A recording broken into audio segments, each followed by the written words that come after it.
Era un buen día de verano. Mi hijo de 5 años de edad, James, jugaba en el patio trasero de la casa. James siempre había sido un chico tranquilo, jugaba por sí mismo sobre todo, nunca tuvo muchos amigos, pero él siempre ha tenido una imaginación salvaje. Yo estaba en la cocina, dándole de comer a nuestro perro, cuando escuché algo que sonaba como James hablando con alguien en el patio trasero. No estoy segura de a quién le podría estar hablando, podría haber hecho un amigo.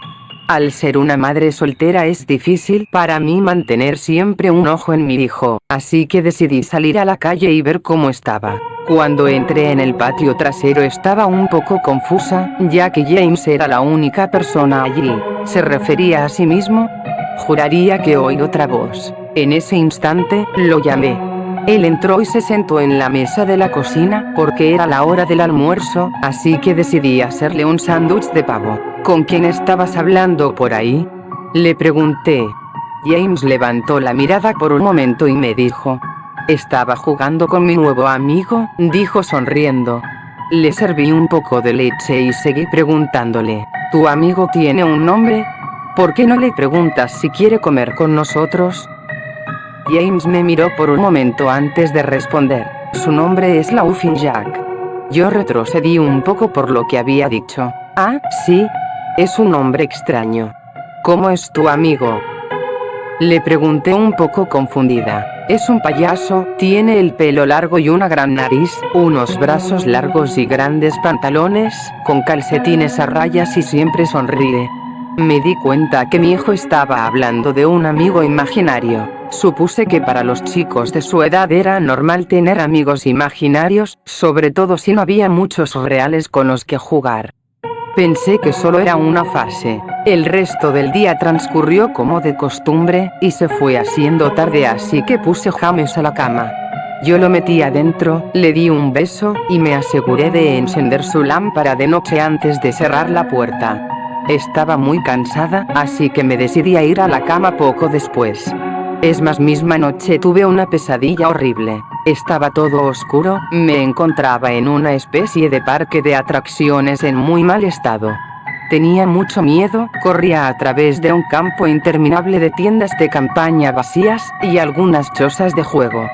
Todo el lugar tenía un aspecto horrible, era todo blanco y negro, habían peluches colgados de sogas en las cabañas de juego, todos con sonrisas de enfermos cosidas en sus rostros.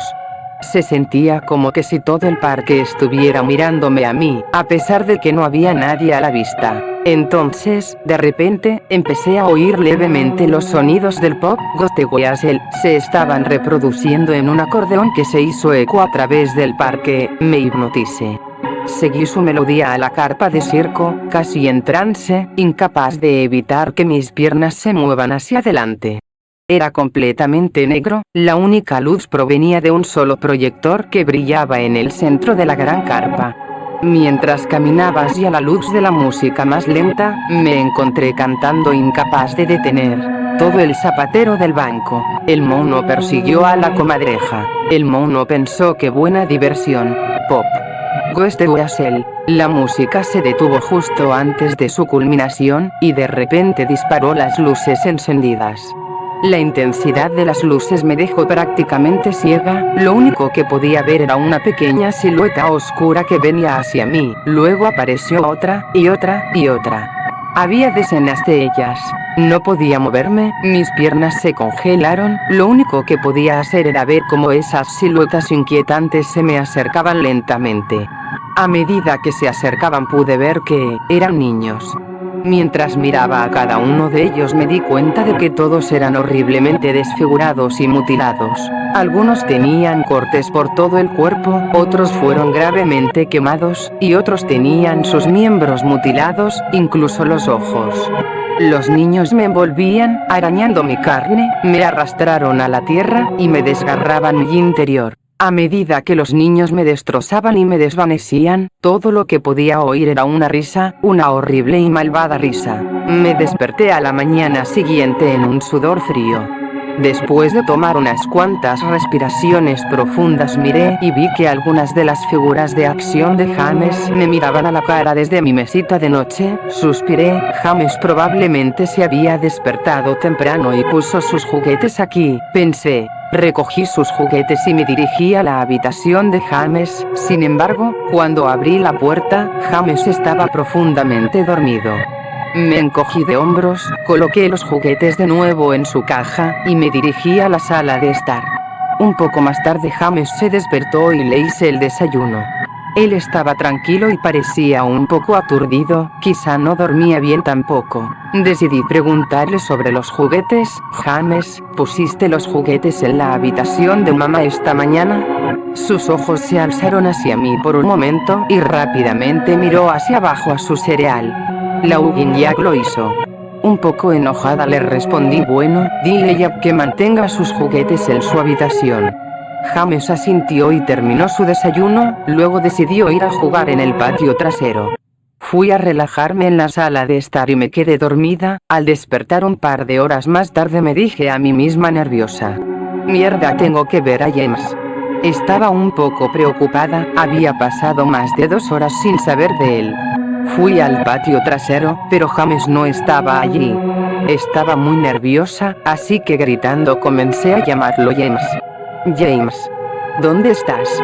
En ese momento oí una pequeña risa proveniente del patio delantero. Salí corriendo por la puerta hacia el frente de la casa. James estaba sentado en la acera. Di un suspiro de alivio y me acerqué a él. James, ¿cuántas veces te he dicho que te quedaras en el patio trasero? Espera, ¿qué estás comiendo? James me miró y luego se metió la mano en el bolsillo, sacó muchos caramelos de todos los colores. Eso me puso aún más nerviosa. Le pregunté: James, ¿quién te dio los dulces? James me miró sin hablar. James, por favor, dile a mamá quién te dio los dulces. James bajó la cabeza y dijo: la Jack, él me los dio. Mi corazón se hundió, me arrodillé a mirarlo a los ojos. James, he tenido suficiente de este Jack, maldita sea, él no es real. Ahora bien, esta es una situación muy grave y necesito saber quién te dio esos caramelos. Podía ver los ojos de mi hijo, total honestidad, pero mamá, Jack me dio los dulces. Cerré los ojos, respiré hondo. Sabía que James nunca me mentiría, pero lo que me estaba diciendo era imposible. Hice que escupa el caramelo y mientras desechaba el resto pensaba: James parece estar bien, tal vez estoy exagerando, después de todo, lo podría haber conseguido de Tom y Linda, los vecinos de al lado, o del señor Walker que pasaba por la calle. De cualquier manera voy a tener que tener un mejor control sobre mi hijo. Esa noche puse a James a la cama como de costumbre, y me acosté temprano. De repente me despertó un fuerte ruido procedente de la cocina. Salté de la cama y corrí escaleras abajo. Cuando llegué a la cocina, estaba horrorizada. Cada cosa que había en los mostradores se había caído al piso, y nuestro perro estaba muerto y colgado de la lámpara. Su estómago estaba a cielo abierto y relleno de caramelos, del mismo tipo que James estaba comiendo ese mismo día. Mi impresión se fue rompiendo rápidamente por un grito agudo procedente de la habitación de James, seguido de fuertes choques. Rápidamente agarré un cuchillo del cajón y corrí por las escaleras con la velocidad que solo una madre cuyo hijo está en peligro podía tener. Entré por la puerta rápidamente y encendí las luces. Todo en la habitación había sido golpeado y tirado al piso. Mi pobre hijo estaba en su cama llorando y temblando de miedo. Lo recogí y salí corriendo de la casa para ir al lado, a la casa de Tom y Linda. Afortunadamente ellos aún estaban despiertos. Me dejaron usar el teléfono y llamé a la policía.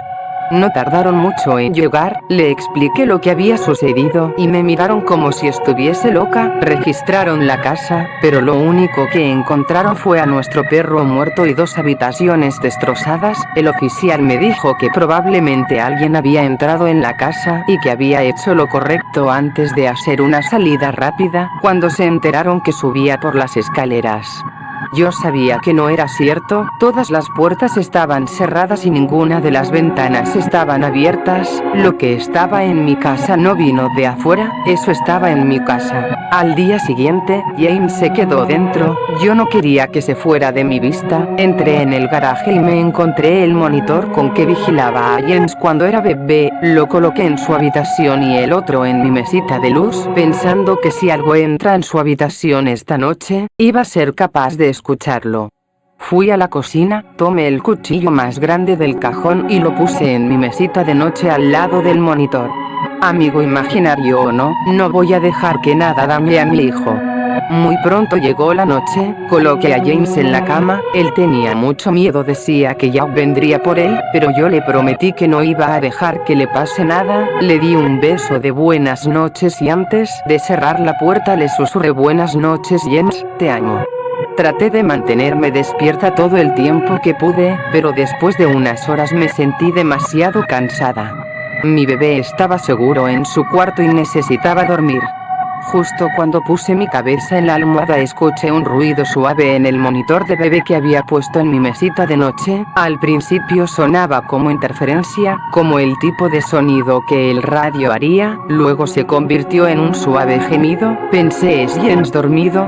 Luego lo escuché, la horrible risa de mi pesadilla, salté de la cama y agarré rápidamente el cuchillo y corrí a la habitación de James, probé el interruptor de la luz, pero no anduvo, di un paso y pude sentir un espeso líquido caliente en mis pies, de repente la luz del cuarto de James encendió y pude ver con horror absoluto lo que estaba enfrente de mí. El cuerpo de James fue clavado en la pared, lo perforaron a través de las uñas de sus manos y pies. Su pecho estaba cortado y abierto, sus órganos colgaban hasta el suelo. Sus ojos y su lengua se habían retirado junto con la mayoría de sus dientes. Estaba perturbada y mis ojos se inundaron de lágrimas, casi no podía creer que era mi bebé. Entonces oí de nuevo el suave gemido desesperado, grité fuertemente. James, todavía estás vivo. Mi bebé, en tanto dolor apenas se aferra a la vida, corría fuera del cuarto y vomité en el suelo, pero mi enfermedad fue interrumpida por una carcajada grotesca que venía detrás de mí. Me di la vuelta al mismo tiempo que me limpiaba la boca con mi mano, luego desde las sombras surgió el demonio responsable de todo este horror. Yo quedé sin habla, era la Hugging Jack. Su piel blanca y el pelo del fantasma negro colgaban hasta los hombros. Penetrantes ojos blancos rodeados por anillos de color negro oscuro. Y unas despeinadas plumas en los hombros. Su sonrisa torcida reveló una hilera de afilados dientes blancos, su piel no se parecía a la piel en absoluto, que casi parecía de goma o plástico. Vestía un traje blanco y negro irregular como un payaso con camisa de manga larga y calcetines a rayas. Su cuerpo era grotesco, sus largos brazos colgando más allá de su cintura y la forma en que estaba a punto le daban un aspecto casi sin hueso, como un muñeco de trapo. Dejó escapar una risa repugnante como para hacerme saber que estaba contento con mi reacción a su trabajo. Él se dio la vuelta lentamente delante de James y comenzó a reír aún más a lo horrible que había hecho a mi hijo. Eso fue suficiente para sacudirme de terror y le dije: «Aléjate de James, hijo de puta». Corrí al monstruo levantando el cuchillo por encima de mi cabeza y lo apuñalé, pero tan pronto como el cuchillo le tocó desapareció en una nube de humo negro. El cuchillo pasó a través de James y lo perforó, el corazón de James seguía latiendo, salpicando su sangre caliente en mi cara. No, ¿qué he hecho? Mi bebé, mi corazón. Maté a mi bebé. Inmediatamente me caí de rodillas, podía oír las sirenas en la distancia cada vez más fuerte. Mi hijo, mi bebé, mi dulce bebé, le prometí que mamá lo protegería, pero fallé. Lo siento James, lo siento mucho, estallando en llanto arrodillada frente a lo que aún era el cuerpo de mi hijo. La policía no tardó en llegar a encontrarme frente a mi hijo, todavía empuñando el cuchillo cubierto de la sangre de mi pobre retoño. El juicio fue corto, me culparon del asesinato de mi hijo y me declararon loca. Me pusieron en la casa Ferropoulos para criminales dementes, donde he estado durante los últimos 2 meses. No es tan malo aquí, la única razón por la que estoy despierta es porque alguien está tocando poco este Weasel fuera de mi ventana, todos los días, por la mañana.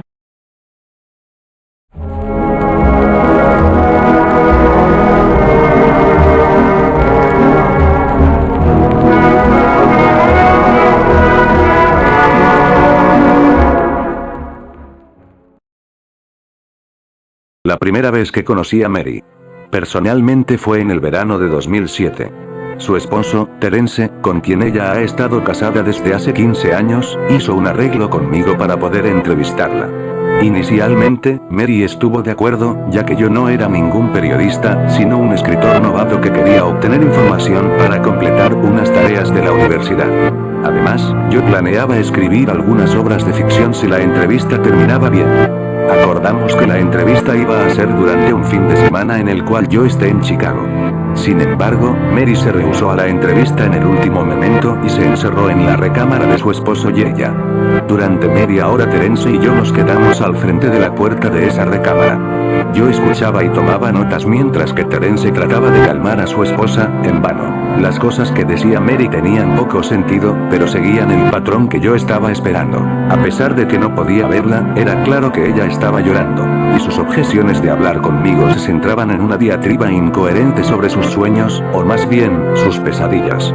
Terence pidió disculpas cuando finalmente nos rendimos.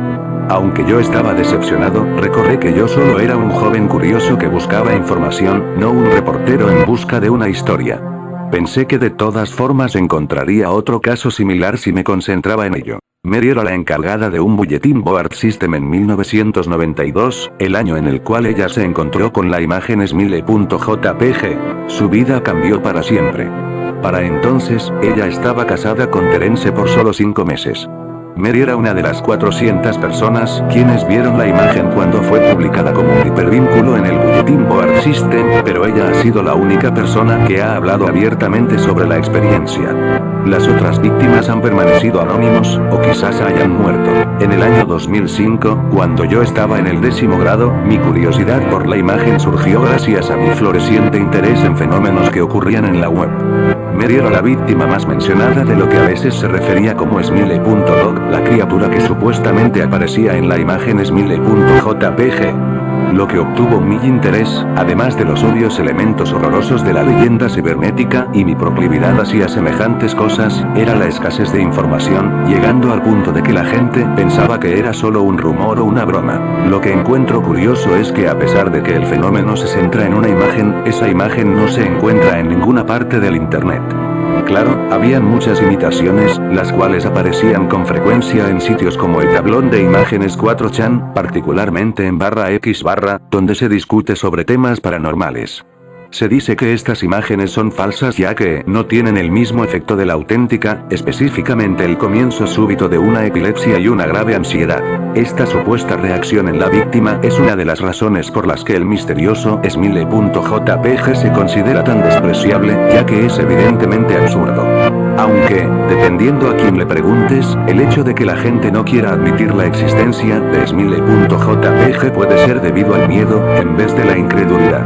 No hay ningún artículo en Wikipedia sobre Smile.jpg ni de Smile.dog, a pesar de que el sitio web sí tiene artículos sobre cosas posiblemente más escandalosas, ello.jpg y 2girlsunkup, como ejemplos. Cualquier página creada que se trate de Smile.jpg es rápidamente suprimida por uno de los muchos administradores de la enciclopedia. Los encuentros la malévola imagen son mitos legendarios en la web. La historia de Mary no es la única. Hay varios rumores aún sin verificar que sugieren que Smile.jpg apareció durante la iniciación de Usenet.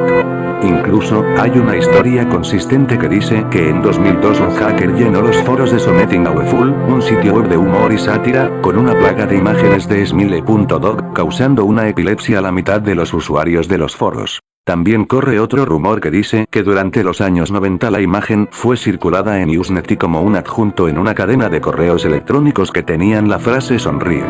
Dios te ama. Como el asunto de dichos correos. Aquellos que alegan haber visto a Smile.jpg frecuentemente bromean de manera poco convincente de que estaban demasiado ocupados para guardar una copia de la imagen en sus computadoras. Sin embargo, todas las supuestas víctimas ofrecen la misma descripción de la foto. Una criatura, la cual luce un aspecto similar a la de un perro, específicamente a la de un husky siberiano, se encuentra en una habitación oscura, iluminada solo por la luz de la cámara. El único detalle del fondo que se puede ver con claridad es una mano humana, la cual se extiende desde la umbra de la extrema izquierda. La mano está vacía, pero usualmente es descrita como haciendo un gesto. Obviamente, la atracción mayor es el perro, o la criatura con aspecto de perro, ya que algunas de las víctimas están más seguras de lo que vieron que las demás. La boca del mismo muestra una sonrisa amplia, revelando dos hileras de dientes muy blancos, muy derechos, muy agudos, muy humanos. Pero claro, esa no es la descripción que dan las víctimas inmediatamente después de ver la imagen, sino una recolección que tienen en la mente, aunque en realidad lo que están experimentando es un ataque epiléptico.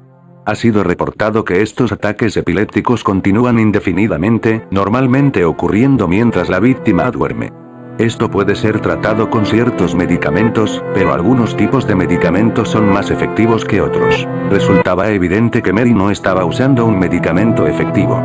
Fue por eso que, después de mi visita a su apartamento en 2007, comencé a enviar mensajes a varios grupos de noticias, sitios en la web y direcciones de correo, todos los cuales trataban con temas de folclore y leyendas urbanas.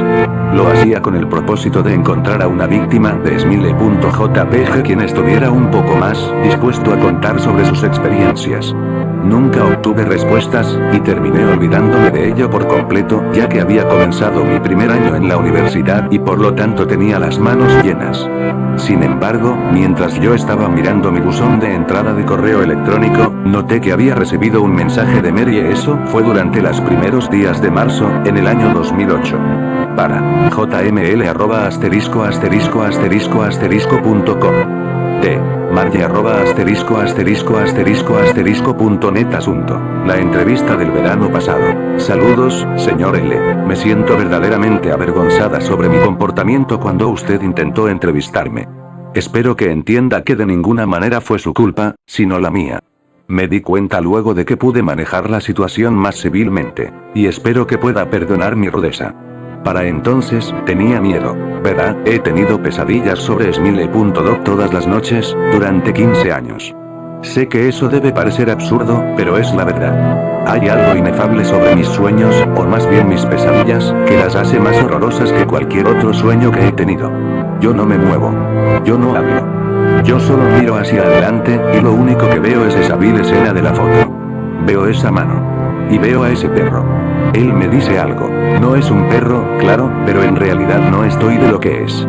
Me dice que me dejará en paz solo si hago lo que él dice. Él me dice, riégalo. Eso es la palabra que usa para comunicar sus deseos. Supe exactamente lo que quiso decir. Quiere que yo le enseñe la imagen a alguien. Al principio no supe cómo él esperaba que lo regara sin tener la imagen a mi disposición, pero, a la semana siguiente, recibí un correo con un sobre Manila adentro, no decía de qué dirección vino. Adentro del sobre encontré un disquete de 3,5 pulgadas. No era necesario verificar el contenido, yo ya sabía qué había en el disquete. Consideré mis opciones con cuidado. Se lo podría dar a un desconocido, a un compañero del trabajo, a Terence. Encontraba el simple hecho de pensar en ello repugnante. Además, ¿qué iba a ocurrir después? Si el tal Smiley.doc se mantenía fiel a su palabra, yo volvería a dormir en paz. Pero, ¿qué ocurriría si fuera una mentira? ¿Qué se supone que haga entonces? Puede que la situación se empeore si termino cumpliendo las órdenes de esa criatura. Así que decidí no hacer nada. Durante 15 años no hice nada, aunque sí mantuve el disquete oculto. Durante todos esos años, Smiley.doc invadía mis sueños para demandar que haga lo que me pidió. Lo ignoré. Ignoré su petición durante estos 15 años. Ha sido una tortura. Las otras víctimas que yo conocía en el Bulletin Board System ya no publicaban nada. Incluso había escuchado que algunos de ellos cometieron suicidio. Los demás se mantenían en silencio, totalmente desaparecidos de la web. Me preocupo mucho por ellos. Sinceramente pido sus disculpas, señor, pero cuando usted contactó a mi esposo el verano pasado para la entrevista, yo ya no pude más. Decidí que le iba a entregar a usted el disquete. Ni siquiera me importaba si Smiley.doc estaba mintiendo o no, solo quería que todo se terminara. Usted era una desconocida para mí, alguien con quien yo no tenía conexión alguna. Pensé que no me iba a sentir triste si le daba el disquete como parte de su investigación y dejarlo a su suerte. Sin embargo, antes de que usted llegara a mi hogar, me di cuenta de lo que yo estaba intentando hacer. Estaba atentando contra su vida. No pude soportar que yo haya pensado en semejante cosa y todavía no puedo hacerlo. Me siento avergonzada, señor. Espero que este mensaje lo disuada de seguir investigando este caso. Puede que termine encontrándose con alguien más débil que yo. Alguien que seguiría las órdenes de Smiley.doc sin pensarlo dos veces. Por favor, detenga su investigación antes de que sea muy tarde. Sinceramente. Mary. Ese mismo mes, fui contactado por Terence. Él me dio la noticia de que su esposa se había suicidado. Mientras se deshacía de las cosas que ella dejó atrás, como sus cuentas de correo electrónico, encontró el mensaje que ella me había mandado. El hombre estaba destrozado por lo sucedido, él lloraba mientras me decía que siga los consejos que ella me dio. Dijo también que encontró el disquete, y que lo quemó hasta que no quedó nada más que un montón de cenizas apestosas. Pero hubo algo que lo incomodó significativamente. El disquete, mientras se derretía, pareció sisear, como si fuera algún tipo de animal. Debo admitir que no estuve muy seguro de cómo reaccionar a todo esto. Al principio pensé que quizás esto fue una broma de parte de la pareja, un intento para hacerme enfadar. Sin embargo, logré confirmar la muerte de Mary leyendo algunos obituarios de periódicos cibernéticos de Chicago, aunque claro, nunca se mencionó que la muerte fue causado por suicidio en dichos obituarios.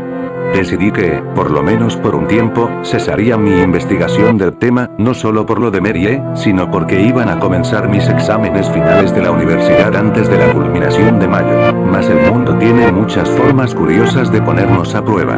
Casi un año después de la desastrosa entrevista con Mary recibí otro mensaje. Para jml@****.com. T. elsair82 ****.com.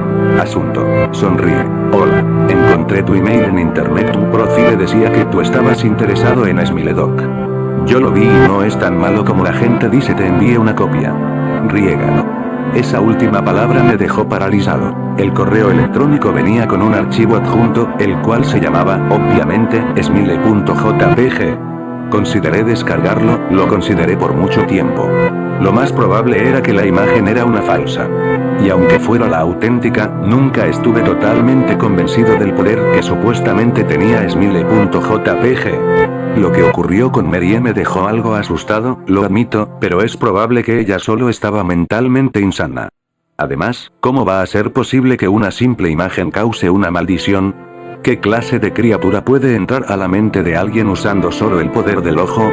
Pero, si es así de evidentemente absurdo, ¿cómo es entonces que la leyenda exista desde un principio? Si descargo la imagen, si la miro, si lo que decía Mary resultara cierto, si mis sueños terminaran siendo invadidos por Smiley.doc, demandando que yo cumpla su voluntad, ¿qué sería de mí? ¿Acabaría viviendo la vida de Mary, resistiendo la tentación hasta la muerte? ¿Me sometería a la voluntad de Smiley.doc y regarlo, con la esperanza de que me deje en paz? Si termino sometiéndome, ¿cómo lo regaría? ¿A quién le pasaría la maldición? Si escribo un artículo sobre Smiley.jpg, como lo que iba a hacer originalmente, podría poner la imagen en él como evidencia. Cualquiera que lea ese artículo, cualquiera que estuviese interesado en el tema, sería afectado. Pero, asumiendo que la imagen es la auténtica, ¿de verdad pondría todas esas vidas en juego, solo para salvarme a mí? ¿Sería capaz de semejante cosa? Pues sí, lo soy.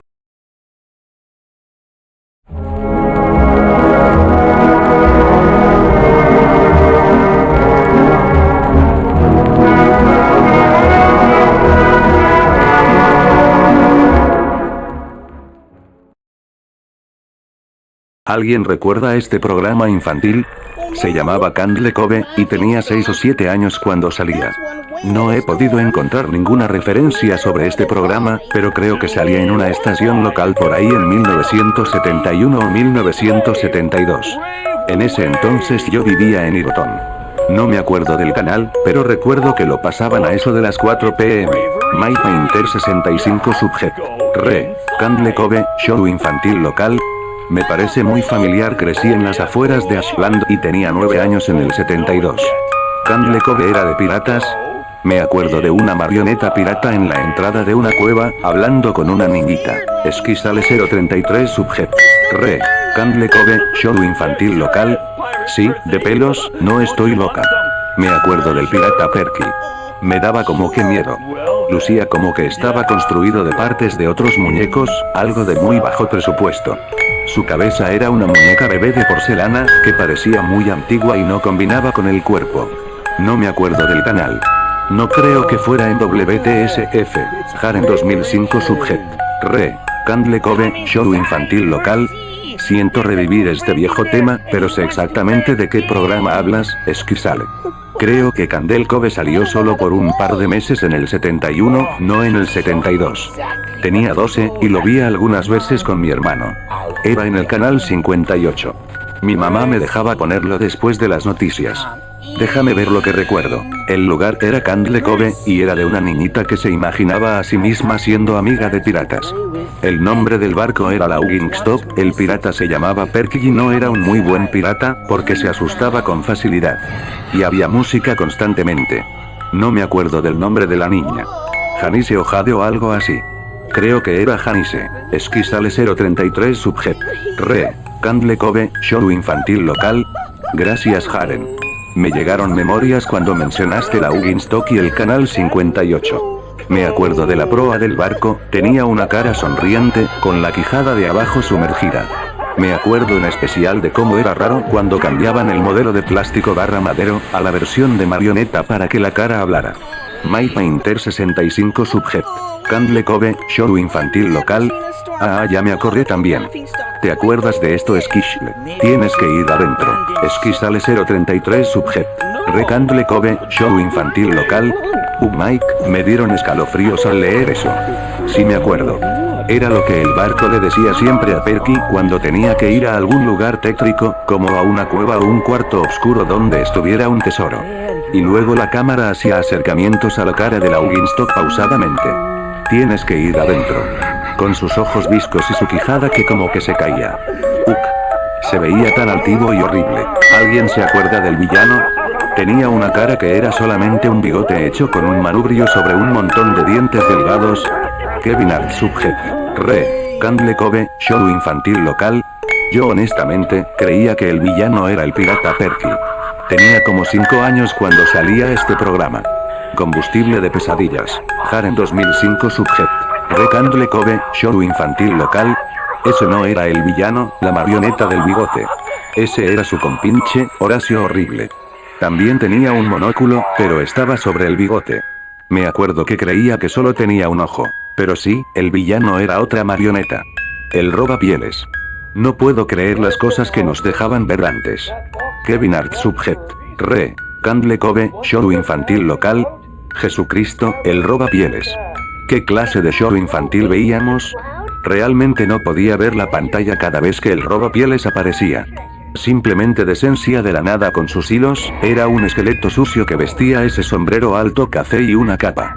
Y sus ojos de vidrio eran demasiado grandes para su cráneo. Dios poderosísimo. Esquisale 033 Subject. Re. Candle Cove, show infantil local. ¿No estaban su sombrero y capa, cosidos locamente? ¿No se suponía que era piel de niños? My Painter 65 Subject. Re. Candle Cove, show infantil local. Sí, eso creo. Me acuerdo que su boca no se abría ni cerraba, su mandibular solo se movía de un lado a otro. Me acuerdo que la niñita dijo ¿por qué tu boca se mueve así? Y el robapiel no miró a la niñita, sino a la cámara y dijo para tomar tu piel. Esquisale 033 Subject. Re. Candle Cove, show infantil local. Me siento tan aliviada de que la gente se acuerde de este horrible show.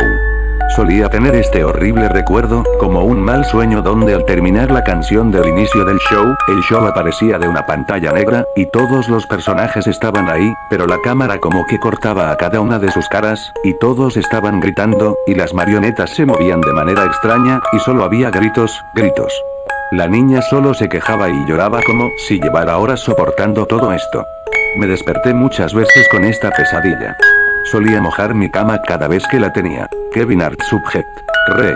Candle Cove, show infantil local. No creo que fuera un sueño. Me acuerdo de eso. Me acuerdo que era un episodio. Esquisale 033 Subject. Re. Candle Cove, show infantil local. No es posible. No había historia ni nada, digo, literalmente estaba parada llorando y gritando durante todo el show. Kevin Hart Subject. Candle Cove, show infantil local. Quizá estoy fabricándome memorias porque dijiste eso, pero juro por Dios que me acuerdo ver lo que tú describiste. Ellos solo gritaban. Haren 2005 Subject. Candle Cove, show infantil local. Oh Dios. Si la niñita, Janice, me acuerdo haberla visto temblar. Y el robapieles gritaba a través de sus delgados dientes, su quijada se movía tan agresivamente que creía que se iba a desprender de los hilos de metal que la sostenían. Me acuerdo que le apagué y fue la última vez que vi el programa. Corrí para decirle a mi hermano y no tuvimos el valor para encender la tele otra vez. My Painter 65 Subject. Candle Cove, show infantil local. Visité a mi mamá hoy en el asilo. Le pregunté sobre cuando era pequeño a principios de los 70, cuando tenía 8 o 9 y le pregunté si se acordaba de un programa infantil, Candle Cove. Ella se sorprendió que me acordara yo de eso y le pregunté por qué, y ella me dijo porque se me hacía rarísimo que me dijeras voy a ver Candle Cove mamá y luego ponías la tele en un canal estático y vieras pura estática por 30 minutos. Tenías una enorme imaginación con tu programilla de piratas hijo.